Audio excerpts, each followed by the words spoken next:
History of aircraft and aviation. The roots of aviation and aeronautical engineering can be traced back many centuries.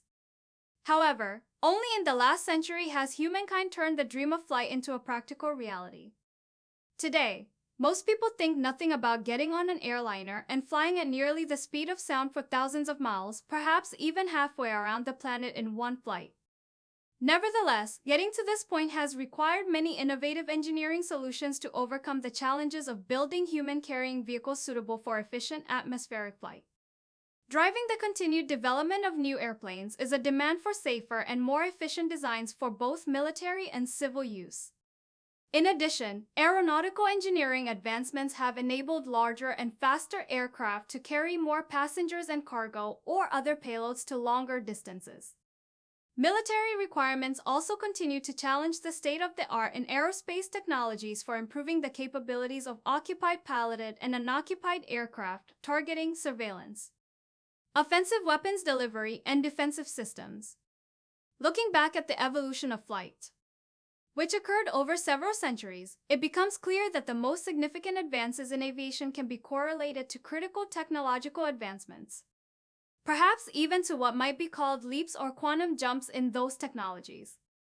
These jumps include advances in understanding aerodynamics, stressed skin airframe design, lightweight and powerful engines, especially gas turbine engines, stronger and lighter materials made of composites, and more recently, the use of computers and software engineering.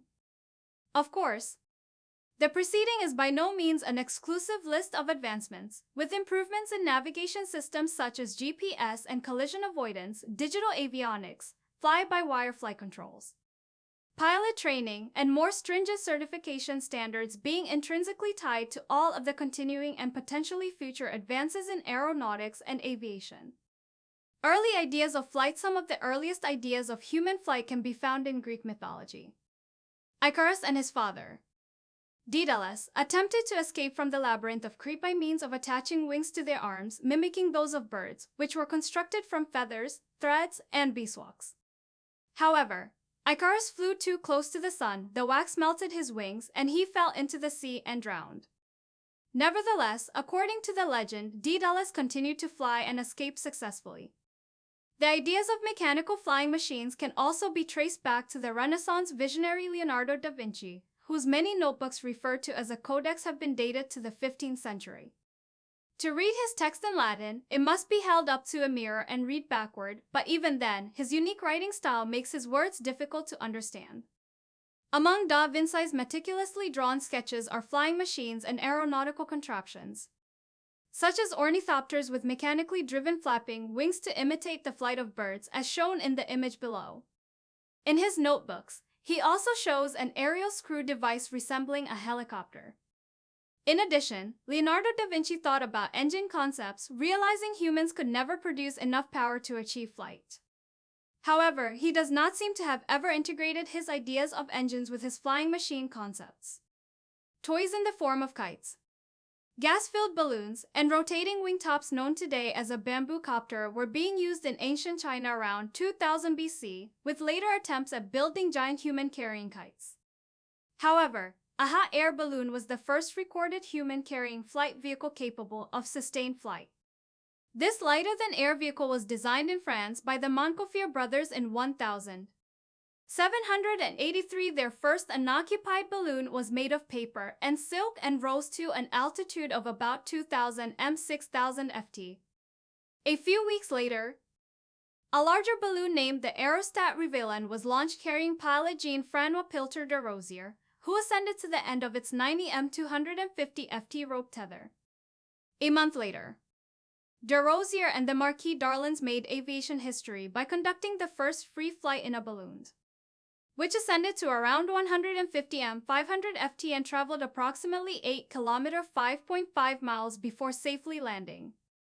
Benjamin Franklin witnessed some of these early balloon flights and was so impressed that he predicted that balloons would soon have considerable military value for conveying intelligence into or out of a besieged town, giving signals to distant places, or the like. Indeed, tethered balloons were to be used during the American Civil War for battlefield surveillance.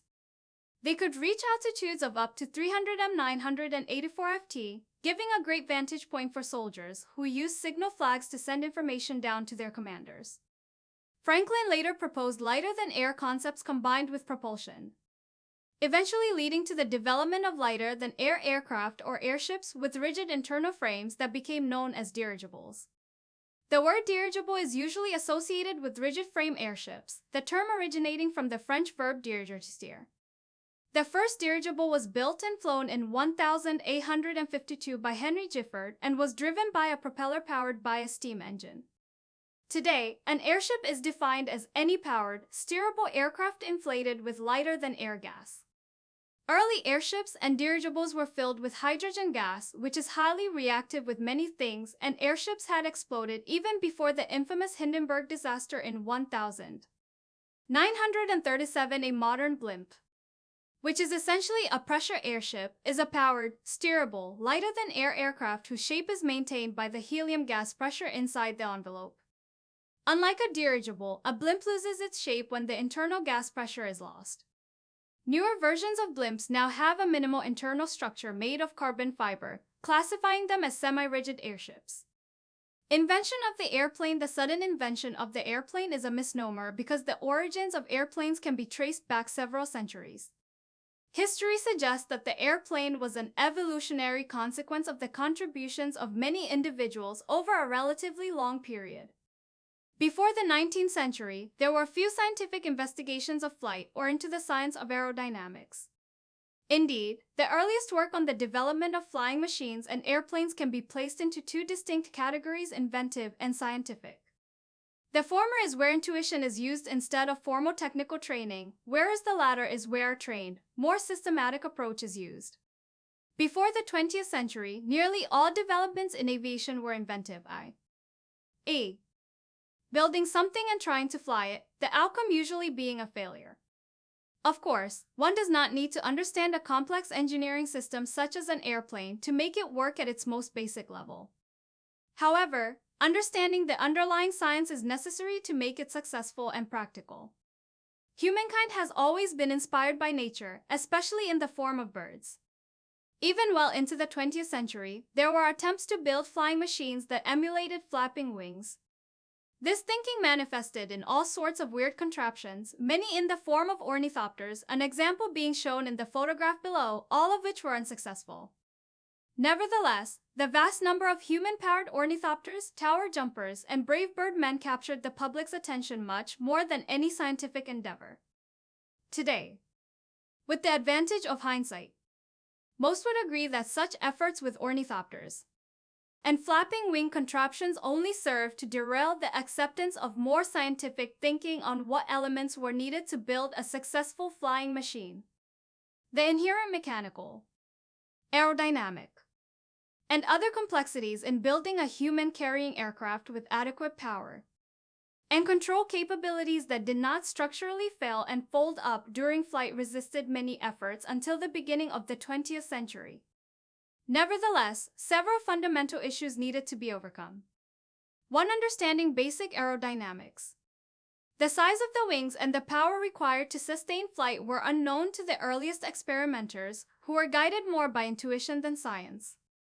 While the science of aerodynamics, such as the force produced on a wing in a stream of air, had been explored by Isaac Newton and others, the first significant application of aerodynamic theory to airplane design was to occur in the 1920s.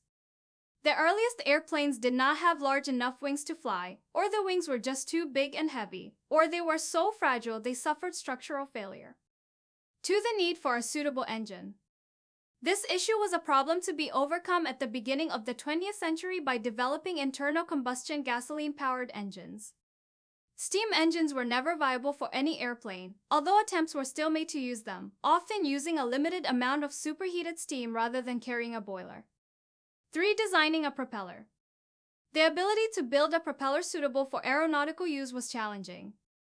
Early propellers often emulated those used on ships, which was not a good idea, even though the fundamental principles on which they work are the same. The best blade shapes for propellers that work efficiently in the air were found through a long evolutionary process over many decades. 4. Obtaining structural strength and stiffness while minimizing weight. Minimizing the empty structural weight so the machine could take off and fly with the pilot and even a small payload was difficult, even with relatively lightweight wood and fabric. Early internal combustion engines were made of cast iron and were very heavy relative to their power output. Aluminum was not available commercially until about 1890 and was not used as a construction material in aeronautical applications until about 1915, providing stability and adequate control. Early aircraft were unstable or marginally stable, and many crashes occurred even though the machines may have been structurally sound.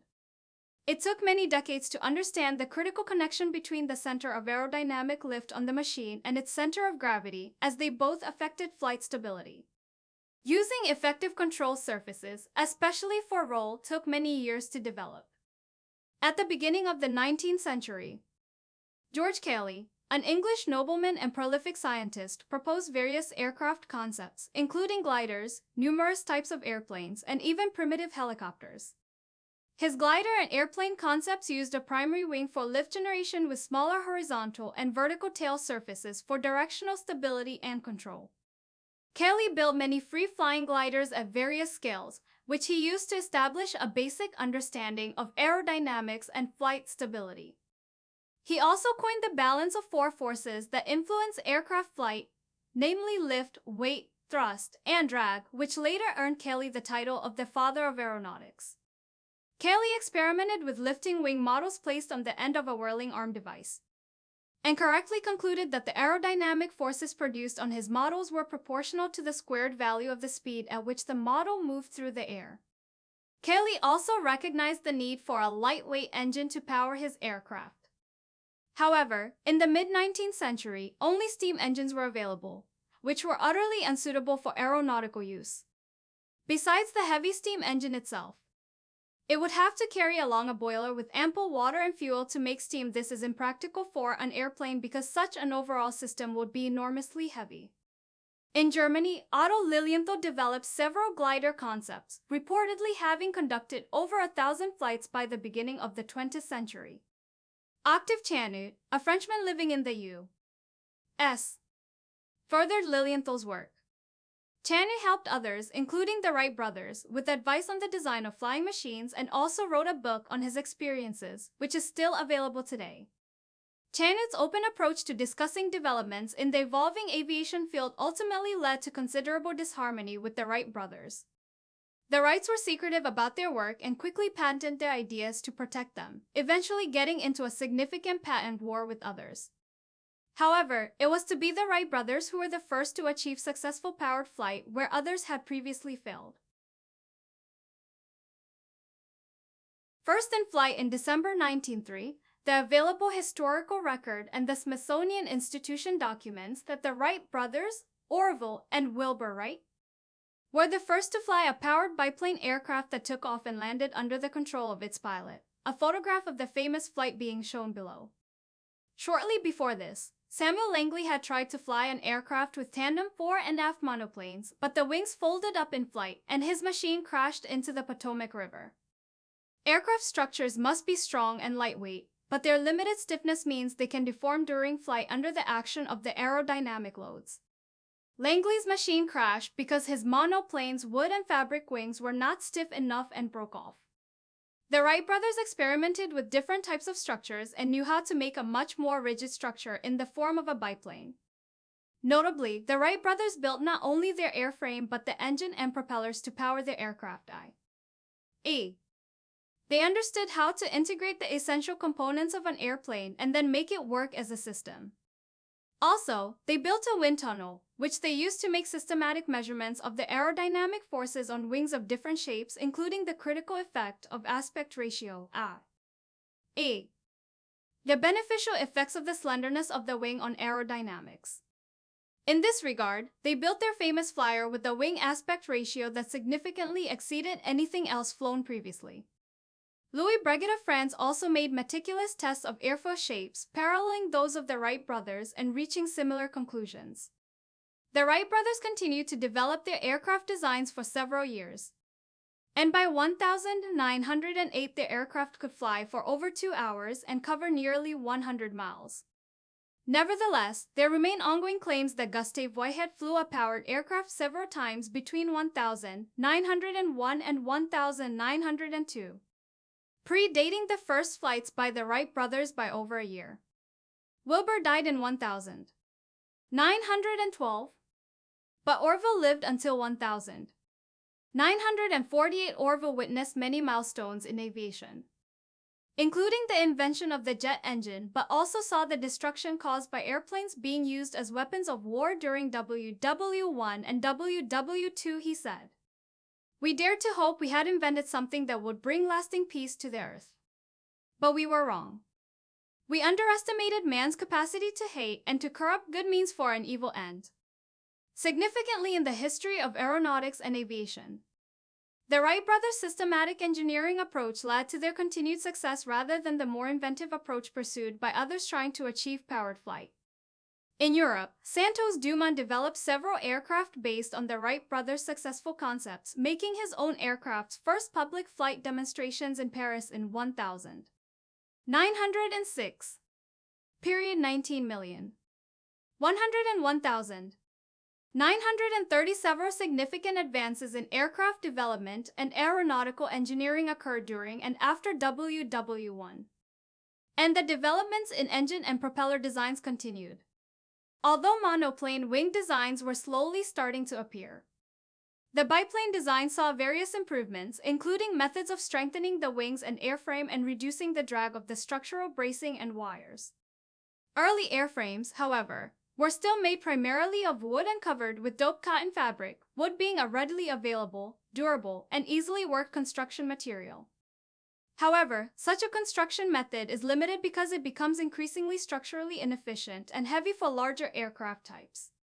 These early airplanes also used air-cooled, rotary engines in which the crankshaft remained stationary with the entire crankcase and its cylinders rotating with the propeller around the crankshaft. However, the rotary engine's large rotating mass combined with the inertia of the propeller meant that it behaved like a giant gyroscope, causing various stability and control problems for the aircraft. The ability to turn only in one direction. These latter problems were mostly resolved using radial engines and other types of piston engines, such as inline and V forms. To improve aircraft performance and maneuverability, methods of increasing aerodynamic lift and reducing drag became prime objectives for aeronautical engineers. By 1915, there was already significant interest in the monoplane wing, which offered airplane designers the potential of substantial reductions in drag and airframe weight compared to the structurally braced biplanes and triplanes of this era. For example, the Junkers J1, as shown below, was not only an early monoplane but also pioneered metal airframe construction. The earliest monoplanes were unsophisticated, with unrefined wing sections and rectangular wing platforms. In the quest for improvements, engineering interest peaked toward a better understanding of the aerodynamic effects of airfoil and wing platform shapes. This led to systematic wind tunnel investigations to measure lift and drag, some of which had been initiated by the Wright brothers using a small wind tunnel and force balance of their own design. However, the continuing lack of rigidity of the early monoplanes led to the aeroelastic problem of wing flutter in high-speed dives and severe wing bending in even the most benign maneuvers. Flutter can result in catastrophic structural failure, and many accidents caused by wing and control surface flutter occurred during the 1920 and 1930s. These problems, however, were soon to be overcome with advances in understanding how to design stronger and stiffer aircraft structures, mainly by using aluminum instead of wood and fabric. The end of WW1 saw aeronautical technology increasingly focused on civil air transportation goals, the first passenger-carrying aircraft being flying boats. In 1920, the American Curtiss NC-4 flying boat, which was powered by four 400 HP engines, became the first aircraft to cross the Atlantic, taking 16 days with many stops. 2 weeks later, Royal Air Force pilots John Alcock and Arthur Brown made the first non-stop transatlantic flight, which took 15 hours and 57 minutes, in a Vickers Vimy. Charles Lindbergh made the first solo non-stop transatlantic flight from New York to Paris on May 20, 1927 in the single-engine Spirit of St. Louis. The British were soon to follow the Americans, flying various civilianized versions of bombers, including the Vimy. The use of flying boats for civil aviation, many of them being modified military aircraft, persisted into the 1950s, partly because of the lack of suitable airfields with refueling availability or those with long enough runways. Period 19,301,950. There were many advances in aeronautical engineering leading up to and throughout WW2, including rapid engine technology developments. Concepts such as supercharging allowed for the development of high-powered piston engines. This led to dramatic improvements in overall aircraft performance, including much higher achievable flight speeds and flight at higher altitudes. By this time, most aircraft were of the more aerodynamic and structurally efficient monoplane type, the biplane all but being relegated to aeronautical history. Further advances in metallurgy led to more powerful piston engines with improved power-to-weight ratios and better reliability. However, even then, early engines would run for only a few hundred flight hours, with valve and piston failures being common. Propeller technology also saw significant advancements in the 1920s, primarily in terms of propulsive efficiency. Using lightweight construction materials such as aluminum also began to be introduced into aircraft designs, allowing aeronautical engineers to develop stronger and stiffer airframe structures, lighter engines, and better propellers. Today, high-strength and lightweight aluminum alloys are vital to the success of the aerospace industry. However, aluminum was unavailable commercially in the alloyed form needed for aircraft construction until the late 1920s. As power requirements increased, the rotary engine soon reached its design limits, not least because of the adverse gyroscopic effects it produced. Rapid advances in metallurgy and designs with better cylinder cooling finally allowed higher-powered radial engines to be developed. Fuels, too, saw better formulations to increase power output. Early types of gasoline were explosive and caused many engine failures because of pre-ignition. The use of lead tetrethyl lead in the fuel, thereby raising the so-called octane number, allowed for a more controlled burn of the fuel. This is called conflagration, allowing higher compression ratios to be used, so more power could be obtained, and the engines were also more reliable. The Wright 225 APE 160 WJ5R790 Whirlwind radial engine, as shown in the photograph below, was first produced in 1925 and is notable because it is considered one of the first reliable aircraft engines. Engines of that era would fail or need to be overhauled in less than 50 hours of operation. Nevertheless, the reliability of early aircraft piston engines remained relatively poor, and catastrophic in-flight failures were not uncommon. Propeller technology also saw more advancements during this period, including developing variable pitch or constant speed propellers. These propellers allowed their aerodynamic propulsive efficiency to be maintained over a wide range of airspeeds. Combining high-powered, supercharged reciprocating engines with constant speed propellers and increasingly aerodynamically and structurally efficient airframe designs led to many successful military aircraft, including fighters and bombers. By the 1930s, the development of lightweight airframe structures in the form of stressed skin monocoque and semi-monocoque designs contributed to rapid improvements in aircraft range and payload carrying capability. A monocoque design refers to a shell-like stressed skin mainly unsupported by any internal structure. A semi-monocoque design contains internal structures, including spars, ribs, stringers, etc., to prevent the thin skin from buckling, and this type is typical of most modern aircraft construction. The all-metal Junkers Ju-52, a twin-engine German design, and the twin-engine-powered American Boeing 247D were to define a new era of civil air transportation that saw improvements in flight safety and passenger comfort. The distinctive corrugated skin of the Ju-52 gave the structure much strength and resistance to buckling with relatively low overall airframe weight. Other airplane designs were soon to follow as civil aviation expanded and airlines demanded larger airplanes from aircraft manufacturers that could carry more passengers. One of the most famous aircraft of the 1930s and 1940s was the Douglas DC-3, a twin-engine monoplane of all-metal, semi-monocoque, stressed-skin construction. It was a reliable and easy aircraft to maintain and was to provide a quantum leap in civil air transport capabilities. The DC-3 had a good flight range, even with a full load of up to 32 passengers, and could also operate from short runways and grass fields. The military version, the C-47 Dakota, saw much use during WW2 as a transport. The British Supermarine Spitfire was one of the most technologically advanced fighters of WW2. Combining advances in lightweight, all-aluminum stress-skin airframe design with a powerful supercharged engine. The distinctive elliptical wing platform of the Spitfire had relatively low thickness and gave good aerodynamic efficiency and low drag.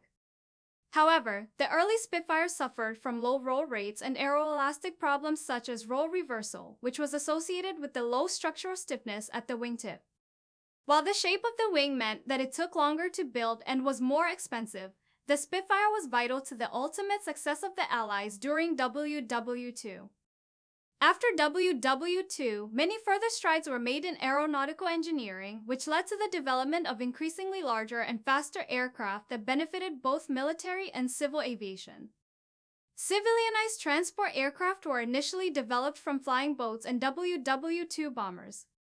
But it was only a short time before multi-engine aircraft were designed to carry passengers over considerable distances. Larger transport aircraft were quickly developed by U.S. manufacturers, e.g. the Douglas DC-4 through DC-7 series. These were followed by even more capable transport aircraft, such as the Lockheed Constellation and Super Constellation with its distinctive triple tail, which became one of the most successful airliners of the 1950s. It was powered by four 18-cylinder, 3,250 HP piston engines and could carry up to 95 passengers in pressurized comfort above most of the weather at a cruising speed of about 300 knots. The Constellation was also used extensively by the military. The development of jet-powered aircraft, the first airplane to be powered by something other than a propeller, was the Conda 1910, designed by Henry Conda. He referred to his propulsion system as a turbopropulsor.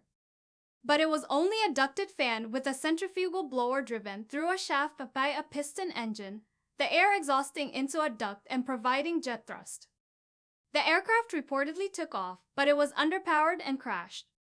Even in the early days of WW2, both German and British aeronautical engineers were concurrently but independently working on the turbojet engine, which provided pure jet thrust. This engine type soon led to new aircraft designs with revolutionary flight capabilities.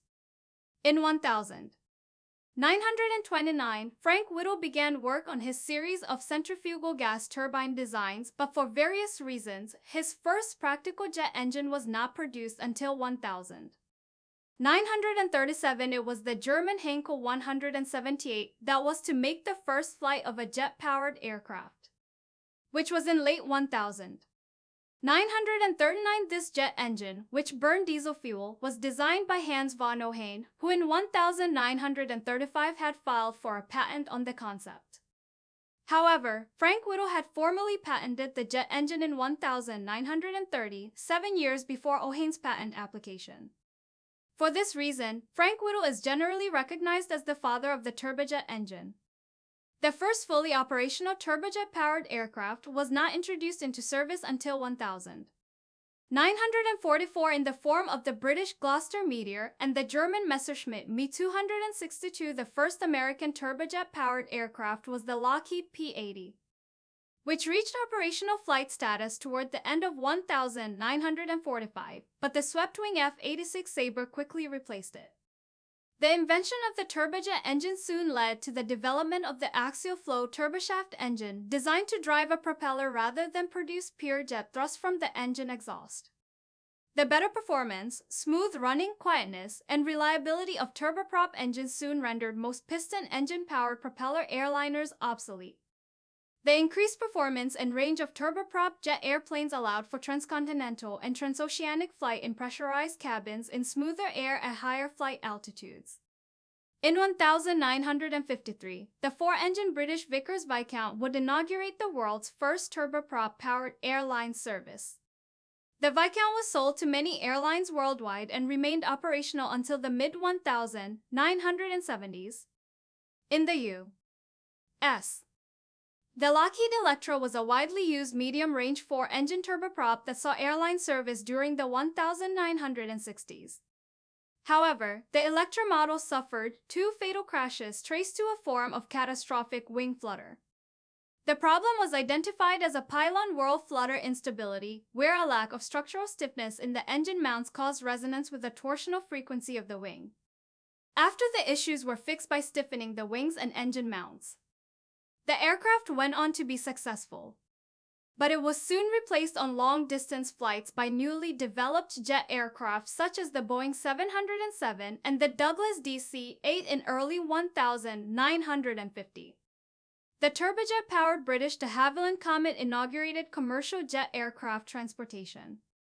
This revolutionary aircraft was highly streamlined with a thin swept-deck wing that contained 4 jet engines, allowing the airplane to cruise at high subsonic Mach numbers. However, the aircraft soon suffered a series of sudden and catastrophic crashes and was withdrawn from service. Eventually, aeronautical engineers traced the cause of the crashes to airframe failures and explosive decompression arising from metal fatigue originating at stress concentrations at window cutouts. Metal fatigue is the weakening of a metal caused by repeatedly applied cyclic loads, typical of those found in flight structures, resulting in the formation of cracks. The subsequent research and understanding of the metal fatigue problem led to significant improvements in the strength and durability of lightweight aluminum structures. Despite the tragedy of the Comet crashes, which eventually resulted in another quantum leap forward in aviation technology, the redesigned Comet foresaw airline and military service in various forms through the 1990s. By 1958, the Boeing 707 airliner was introduced into airline service and could make non-stop transcontinental and transatlantic flights. With its high aspect ratio swept wing, it could cruise at transonic airspeeds up to Mach numbers of about 0.75. The Boeing 707 and its various derivatives became one of aviation's most successful commercial aircraft. Boeing followed the 707 with a successful series of airliners, including the Boeing 727, 737, 747 jumbo jet, 757, 767, 777, and the 787 Dreamliner. Each new model making use of progressively more refined aerodynamic and structural designs, as well as using more powerful and efficient turbofan engines. The introduction of the Boeing 787 Dreamliner has ushered in a new generation of airliners where a much more significant fraction of the aircraft structure is made of composite materials. Such materials allow for reductions in airframe weight and so commensurate improvements in flight range and reductions in operational cost. One advantage of composites is that engineers can tailor the structure's design to give the needed strength but with a lighter overall construction. The elimination of many fasteners, e.g., rivets and bolts with composite construction also reduces the empty weight of the aircraft and reduces the likelihood of structural fatigue cracks and the need for repair. Airbus industry has also developed many successful commercial aircraft, including the A300, A320 series, A330, A340, A350, and the giant double-deck A380, one of the latest in the series, the Airbus A350. Also uses most composite materials to construct the airframe. It has significantly improved overall performance and reduced seat mile costs commensurate with the Boeing 787. Helicopters and V-per-second TOL helicopters are a form of vertical takeoff and landing VTOL aircraft. They can take off and land from almost anywhere and hover motionless in the air or fly in nearly every direction at the pilot's whim, a tremendously valuable capability. However, the development of helicopters, a form of rotorcraft, lagged airplanes by almost 30 years, requiring a greater understanding of aeronautical technologies for its ultimate success. Jacob Ellehammer of Denmark was one pioneer of the helicopter. His counter-rotating coaxial rotor machine being photographed in flight as early as 1913 as shown below. His machine made brief hops off the ground but could not fly forward or do anything useful. Paul Cornu and Louis Breguet of France also made notable attempts to build and fly helicopter contraptions between 1906 and 1909, but they were failures. Many other attempts were made to develop and fly helicopters in the following 2 decades, but with limited success. The first successful rotating wing or rotorcraft concept was not a helicopter, but an autogyro with an unpowered rotor. Juan de la Cierva's C4 autogyro first flew in 1923, and many other autogyro designs soon followed. The autogyro could take off and land at very low airspeeds, but it could not hover, the aircraft requiring forward motion through the air for the rotor to self-rotate or autorotate. Nevertheless, the autogyro formed an engineering platform for the helicopter's future development, including its means of flight control. However, it was not until the mid-1930s that helicopters became more successful. Not until the end of WW2 did they become a valuable part of the aviation spectrum for military and civil use. Helicopters saw many advancements in performance and other capabilities during the 1940s and 1950s.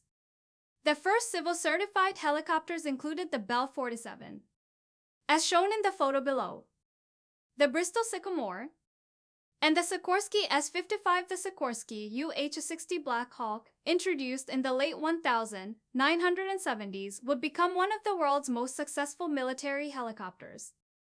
Sustained development in helicopter technology over the last half-century has led to many other successful military and civil helicopter designs. Today, helicopters are increasingly made of advanced composite materials and use various new aerospace technologies to improve their performance, reliability, and safety. The EH-101, as shown in the photograph below, is notable because it uses an active vibration suppression system to minimize the vibratory loads transmitted from the rotor to the fuselage. Helicopters are low-speed aircraft with maximum flight speeds of only about 150 knots, 173 mph, 278 km per hour, which is a limitation caused, in part, by the aerodynamics of the rotor system. In addition, a helicopter is unique in that at higher forward flight airspeeds, the rotor begins to experience both compressibility effects and stall effects at the same time. To overcome such inherent limitations, some helicopters have been fitted with auxiliary fixed wings or a separate propulsion system, which are called compound helicopters. These devices can allow them to fly faster, but usually at the expense of carrying a less useful load. Recently, many uncrewed drones have been designed with quad rotors allowing for vertical takeoff and landing. Although the quad rotor concept is not new, having been pioneered by Omichund and de Beauthisat, amongst others, as early as 1907, other types of aircraft with vertical and short takeoff and landing v/s TOL capabilities that can fly faster than helicopters have always intrigued aerospace engineers. Many such v/s TOL aircraft concepts have been designed over the decades. As shown below, the so-called v/s TOL Wheel of Misfortune catalogs the most prominent attempts to combine the vertical takeoff and landing capabilities possible with the helicopter, and an airplane's high-speed forward flight capability. The Wheel of Misfortune also reminds aeronautical engineers that designing a vertical flight aircraft is challenging, and not to reinvent the wheel in that lessons learned are always a powerful tool to help in engineering design. Of these numerous v/s TOL aircraft types shown on the wheel that were built and tested, only 3 have been successful. The best-known v/s TOL aircraft is the McDonnell Douglas AV-8B Harrier, which was developed from an original British Hawker Siddeley design. In recent years, a version of the F-35 Lightning Joint Strike Fighter has been designed for v/s TOL flight, which uses a powerful counter-rotating lift fan in the fuselage. Interestingly, the F-35 originally the X-35 was the only X-plane to go into production. Hybrid rotorcraft such as the notorious Bell Boeing V-22 Osprey attempt to combine the vertical takeoff and hover capabilities of helicopters with the increased speed and flight efficiency of airplanes. However, such tiltrotor concepts are not as good as a helicopter for the things a helicopter does well. E.g. to hover or operate at low airspeeds, and not as good as an airplane for the things the airplane does well. E.g. flying faster over longer distances when carrying a larger payload. Nevertheless, the tiltrotor concept is integral to the military aviation spectrum. It remains to be seen whether the tiltrotor can ever succeed in the civil marketplace, e.g. in the form of the Leonardo Augusto Westland AW609, formerly the Bell Augusto BA609. Supersonic aircraft. The first American supersonic research aircraft was the Bell X-1, a rocket-powered aircraft capable of flying faster than the speed of sound, or a Mach number of 1, approximately 761 mph or 1,225 km per hour in level flight.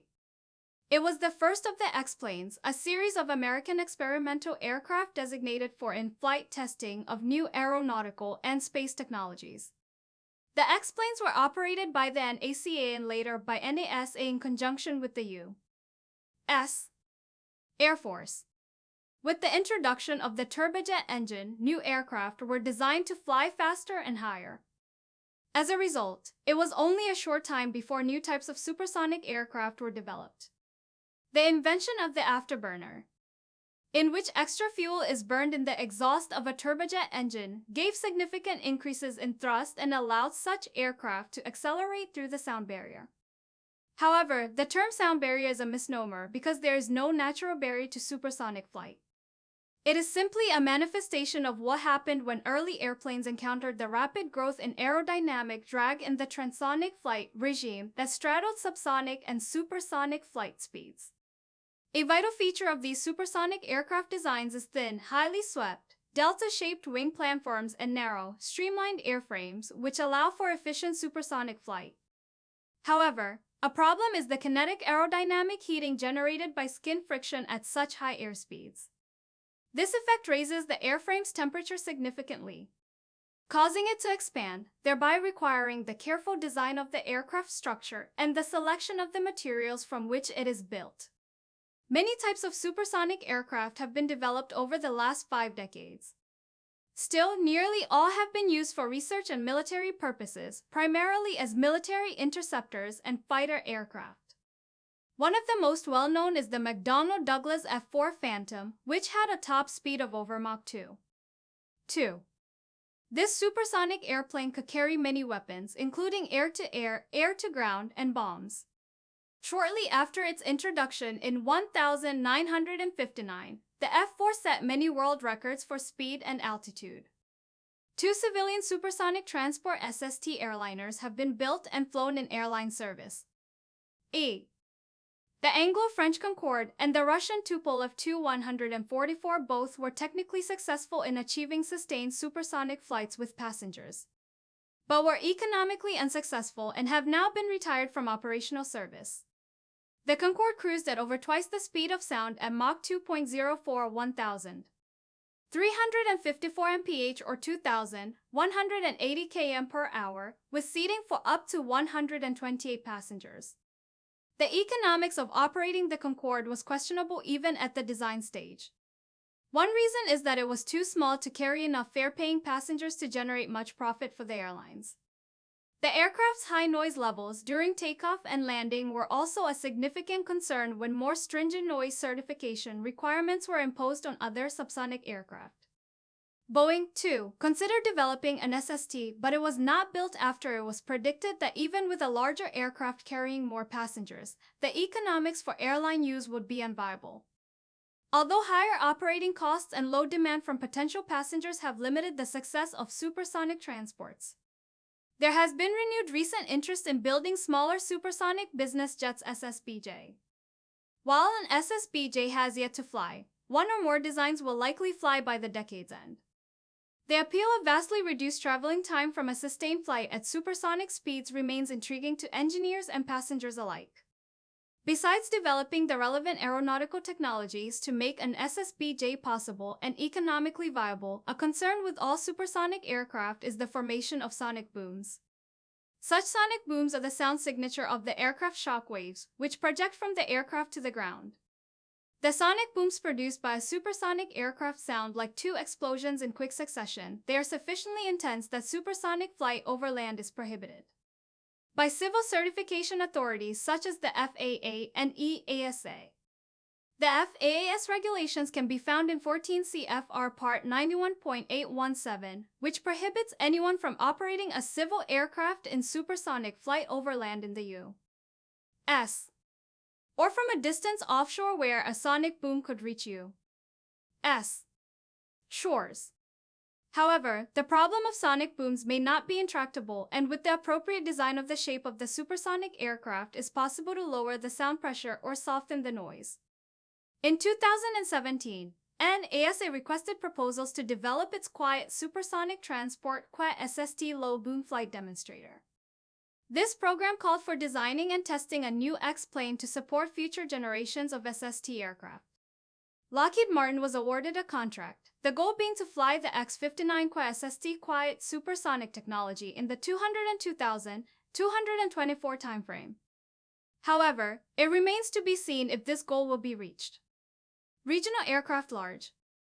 Modern commercial aircraft such as the Boeing 787 and Airbus A350 are sophisticated technological achievements that, in no uncertain terms, are marvels of modern aeronautical engineering and exemplars of the engineering field. In addition, the aircraft industry continues to develop smaller, more fuel-efficient airliners, such as regional jets, which fulfills an essential role in the short-haul marketplace, i.e., for less than 1,000 miles of flight. These mini airliners, such as the Bombardier CRJ and Embraer ERJ series of regional jets, now firmly dominate most short-haul civil aviation markets. They offer the airlines outstanding operational flexibility at a relatively low cost, albeit with some compromises in passenger comfort. They can also operate out of smaller regional airports, providing passengers in many more cities with quick and relatively inexpensive connections to major airports to make longer distance connections. General aviation. The general aviation GA area has seen many advancements since the days of the Piper J3 Cub. The modern Cirrus SR-22 is a low-wing monoplane made of composite materials with a fixed non-retractable tricycle landing gear. It is powered by a 310 HP 231 kW piston engine. And with its smooth and streamlined airframe, this airplane can cruise at over 200 kts 370 kph, even with its fixed landing gear. Electric propulsion systems are also seeing rapid developments, particularly for smaller GA airplanes, as shown in the photograph below. Besides the proliferation of electrically powered unoccupied vehicles UAVs, all-electric aircraft at many scales continue to intrigue aeronautical engineers, and many advancements in this area will likely occur in the future. However, the main technical challenges with electric propulsion include the development of battery technology for aeronautical use, mainly to overcome the limitations of their relatively low energy density, i.e., energy per unit weight. Batteries typically have an energy density of about 50 times less than jet fuel, so they are currently ill-suited for larger aircraft. Nevertheless, hybrid electric power systems will likely provide some advancements in the shorter term. In addition, alternative fuels to jet fuel and gasoline, such as ethanol and synthetic biofuels, are also being explored for use in tomorrow's aircraft. Summary and closure. Over the last half-century, continued research and development by aeronautical engineers have led to many technological improvements in aerodynamics, engines and propulsion systems, lightweight composite materials, digital flight control systems, software engineering, and alternative fuels. However, further reducing an aircraft's structural weight and substantially improving aerodynamic efficiency remains critical to reducing fuel consumption and operational cost. The future will likely see many further advancements that will take aviation to new safety, reliability, and efficiency levels. It is also likely that electric propulsion systems will see rapid developments in the next decade, particularly for smaller aircraft. Electric propulsion systems, particularly for smaller aircraft, are also expected to see significant advancements driven by improvements in battery technology. The future of aeronautical engineering is promising, with continued innovation and advancements expected to take aviation to new levels of performance and sustainability.